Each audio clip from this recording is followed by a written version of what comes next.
Here we are, chapter 24. Evelyn had been waiting for Holt and Will to leave Ragnar's War Council, as the two grey-cloaked figures, in company with the burly Jarl Eric, emerged from the Great Hall and walked across the open ground that fronted it. She started forwards to intercept them, then she stopped, uncertain how to process. She had been hoping that Will might come out by himself. She didn't want to approach him in front of Eric and Holt.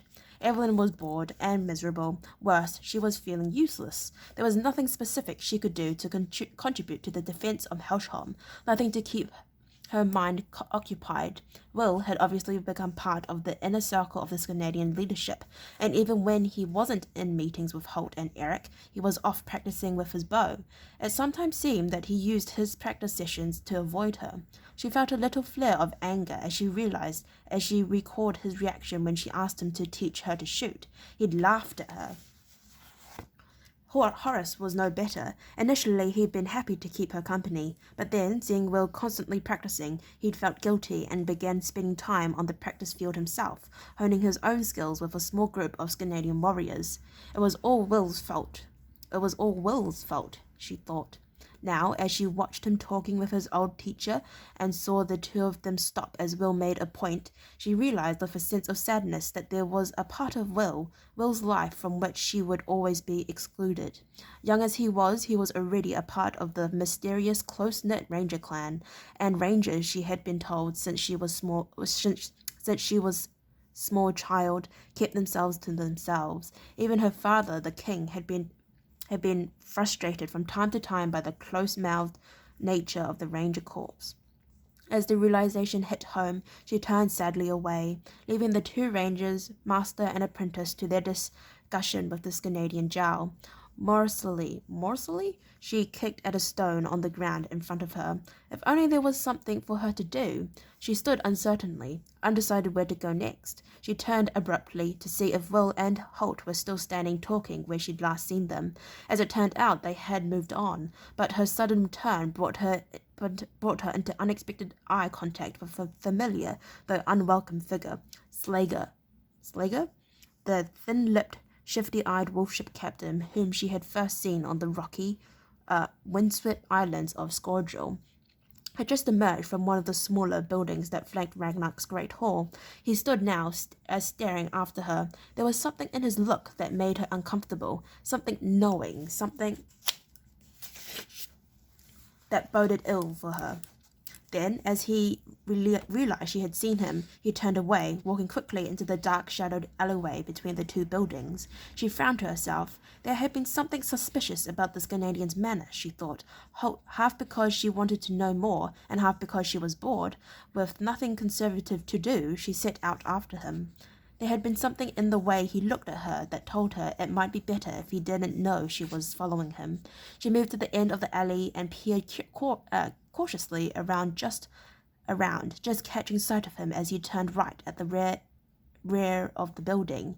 She paralleled his path, moving constantly to the next alley, pausing, then peering round again. Once more she caught a quick glimpse of Slager, and she guessed from his general direction that he was heading for the quays, where the wolf ship stopped. Realizing that her own actions might appear highly suspicious, she glanced quickly around to see if anyone might be watching her. Apparently not, she decided. Still, she crossed back to the far side of the street before following in the pursuit of the wolf ship's girl. As she slid unobtrusively from building to building, she saw him several more times, confirming her first impression that he was heading for the docks. That was logical. Presumably his ships was among the fleet moored there. Probably. Slager had some ship's business to attend to, she thought. The suspicious manner that she had noticed was probably nothing more than his normal shifty-eyed demeanor. Then she cast the doubt aside. There had been something else, something knowing, something calculating. Evelyn was naturally, constantly aware of her precarious position here in Helsham. Ragnar might have no interest in punishing a recaptured slave, but if her real identity was to become known, his reaction was a foregone conclusion. He had vowed to kill any member of the Ireland royal family. Now it seemed important to her to find out what had been behind Slager's look. She quickened her pace and hurried down one of the narrow connecting alleys, emerging in the broad waterfront through thoroughfare that Slager had taken. He was 20 meters ahead of her, and she peered cautiously round the end of the building. His back was turned, and she realized that he had no idea that she had been following him.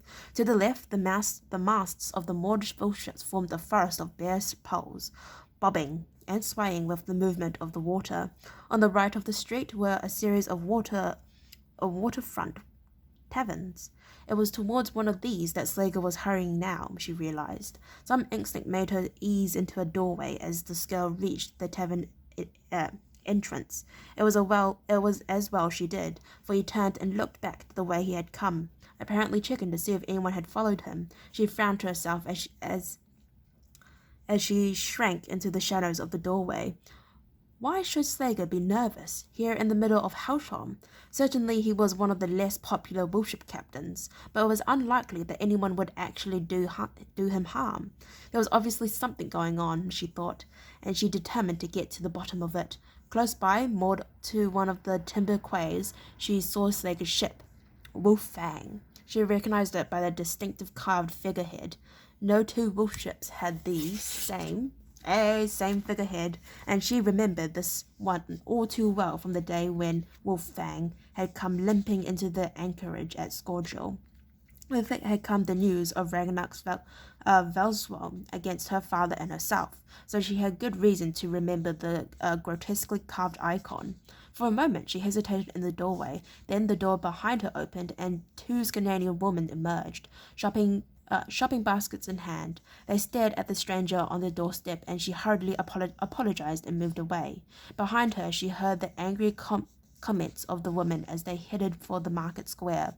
She was too obvious here, she realized. Any moment, Slager might emerge from the tavern and see her.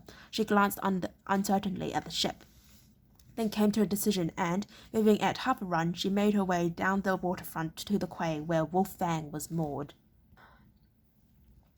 It was reasonable to assume that Slager might come here eventually, and then she might get an inkling of what he was up to.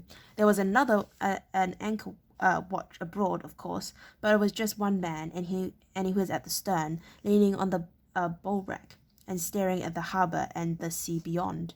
Crouching below the level of the high prow, she approached the ship and vaulted lightly over the railing, her soft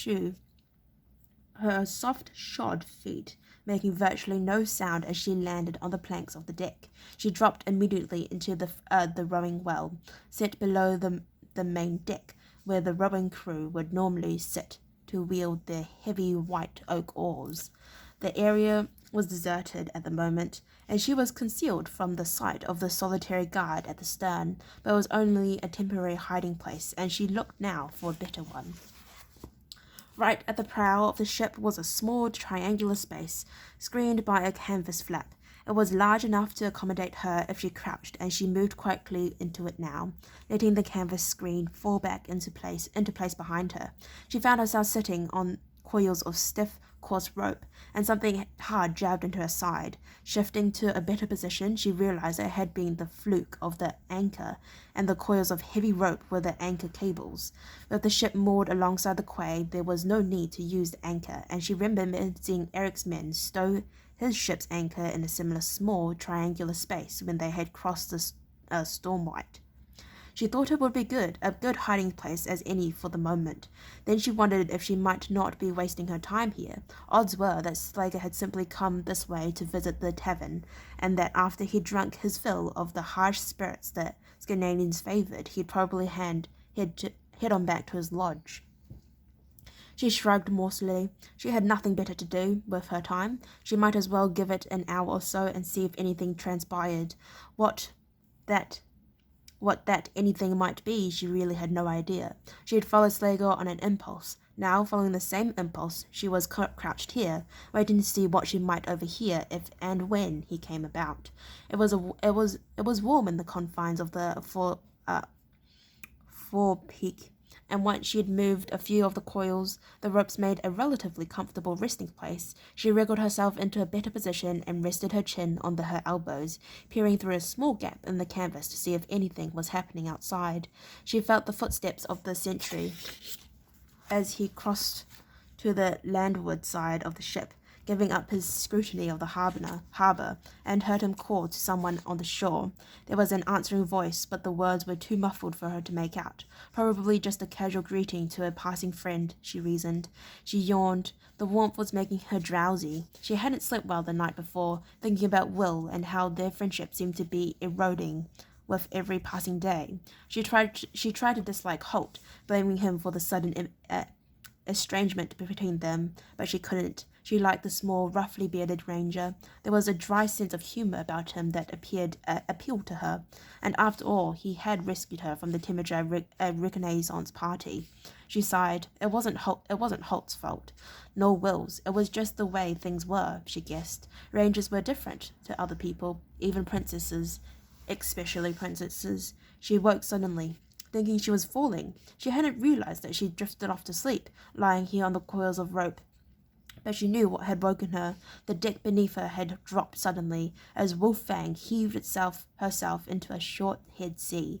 Now she could hear the creaks and thump of the oars in their lockwoods, and she realized with a terrible sinking feeling that she was trapped on board. Wolf Fang was putting to sea, and she had no way of knowing where they were heading. Okay, I'd like to thank you very much for listening to me read up to chapter 24. If you'd like to listen to me read chapter 25, then please stay posted and hopefully I'll see you next time. Bye-bye.